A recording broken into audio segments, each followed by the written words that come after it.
Hello बच्चों, the question says that a ball of mass 100 gram is released from a height h1 equals 2.5 meter from the ground level and then rebounds to a height h2 equals 0.625 meter. The time of contact of the ball and the ground is delta t equals 0.01 second.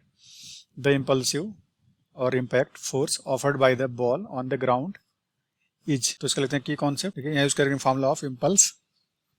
तो impulse क्या होता है, इसका symbol होता है जे, equals होता है average force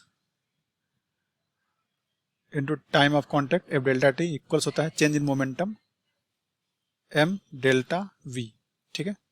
यहाँ एम मास है, delta V change in velocity है, ठीक है। अब देखते हैं क्वेश्चन क्या बोल रहा है। क्वेश्चन बोला एक बॉल है, अब मास 100 ग्राम दिया है इस तरह से, इसको हमने ड्रॉप कर दिया है। ये आपको h1 हाइट दे रखा है, h1 इक्वल्स है 2.5 मीटर। यहाँ से हाइट किया है, फिर जब ये दोबारा बाउंस किया है तो ये गया है 0.625 मीटर बस, ठीक है। यहाँ तक गया है, यहाँ जाके आ गया रेस्ट पे, ठीक है। ये वाला हाइट दिया है h2, ठीक। और इसका मास आपको गिवन है, मास है 100 ग्राम, तो ये किलोग्राम चेंज करेंगे तो हो जाएगा 0.1 किलोग्राम, ओके। 0.1 किलोग्राम इसका मास है। अब एनर्जी कंजर्वेशन यूज करते हैं। देखिए यहाँ पे जब ये ग्राउंड से टकराएगा तो इसकी टोटल काइनेटिक एनर्जी पोटेंशियल में चेंज होगी, सॉरी, इसकी टोटल पोटेंशियल एनर्जी काइनेटिक में चेंज होगी। तो लिखते हैं, फर्स्ट लिखते हैं, यहाँ मानते हैं जब टकराया था तो इसकी वेलोसिटी कुछ मान लेते हैं v हो गई थी, v। तो लिखते हैं फॉर फर्स्ट केस कौन सा, ये वाला फर्स्ट केस है, ठीक है। तो यहाँ करते हैं एनर्जी कंजर्वेशन, तो लिखेंगे ई इनिशियल इक्वल्स ई फाइनल। देखिए इनिशियल इसके पास क्या है, इसके पास सिर्फ पोटेंशियल एनर्जी है, कितना है mgh1 इक्वल्स, यहाँ जब पहुँचेगा तो इसकी टोटल पोटेंशियल 0 और काइनेटिक चेंज होगा, तो हाफ m v स्क्वायर। तो m से m कैंसिल, तो v क्या आ जाएगा under root 2gh1, okay, under root 2gh1। तो अगर वैल्यू पुट कर देते हैं तो v आ जाएगा, g को 10 ले लेते हैं, तो 2 इंटू 10 इंटू h1 कितना दिया है 2.5, ओके। तो ये हो गया 25 और 2 जा 50, तो रूट आ गया रूट 50। इसको लिख सकते हैं हम लोग 5 रूट 2 मीटर पर सेकेंड से जाके टकराया है, 5 रूट 2 मीटर पर सेकेंड। अब देखिए जब बाउंस करेगा तो हम मान लेते हैं इसकी वेलोसिटी कुछ फिर से हो गई है v डैश, ठीक है। फिर से एनर्जी कंजर्व करते हैं सेकेंड केस के लिए, तो लिखते हैं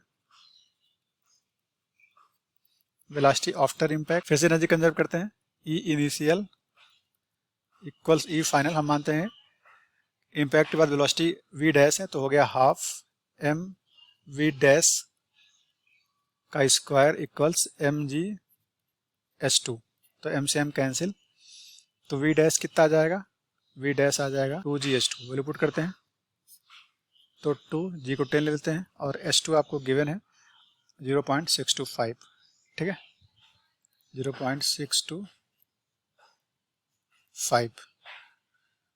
तो इसको लिख सकते हैं 6.25 इंटू 2, तो 6.25 इंटू 2 कर देंगे तो आ जाएगा रूट 12.5 मीटर पर सेकेंड, वी डैश आ गया। अगर इसको रफली निकाल लें तो देखते हैं कितना आ सकता है। अगर रफली निकालेंगे तो आएगा वी डैश इक्वल्स 3.535 मीटर पर सेकेंड। इतने वेलोसिटी से बाउंस किया है, ओके। ऐसे अगर इसको रफली निकाल लेंगे 5 रूट 2 को, तो आ जाएगा ये लगभग आ जाएगा 7.1 मीटर पर सेकेंड। अब यूज कर लेते हैं, ठीक है। अब निकालते हैं, आपसे पूछा है कि कितना इम्पल्सिव फोर्स लगाएगा, टाइम आपको दे रखा है, तो यूज करते हैं now F delta T equals M और डेल्टा वी, ठीक है। चेंज इन मोमेंटम कितना का हुआ है पुट कर देते हैं, हमें एफ पता है नहीं, निकालना है। डेल्टा टी आपको दे रखा है, डेल्टा टी कितना है 0.01, तो 0.01, और m दिया है आपको 100 ग्राम, तो 0.1 किलोग्राम हो गया, और यहाँ पे डेल्टा वी करते हैं। डेल्टा वी क्या होगा, वी फाइनल मतलब वी डैश माइनस वी, तो पुट करते हैं तो 0.1 अपॉन इसको डिवाइड कर देते हैं 0.01, यहाँ हो गया एफ इक्वल्स, देखिए वी डैश कितना है 3.535 माइनस कितना आ जाएगा यहाँ पे, माइनस है 7.1, तो इसको डिवाइड कर लेते हैं तो फोर्स आ गया है माइनस 35.65 न्यूटन। देखिए हमसे पूछा कि कितना फोर्स लगाएगा बॉल ऑन द ग्राउंड, तो हम केवल लेंगे मैग्नीट्यूड, तो एफ आ जाएगा 35.65 न्यूटन। ये फोर्स है जो बॉल ग्राउंड पे लगाएगा, force applied by the ball, तो ये होगा आपका answer. So the final answer is 35.65 Newton. Hope you understood it well. All the best.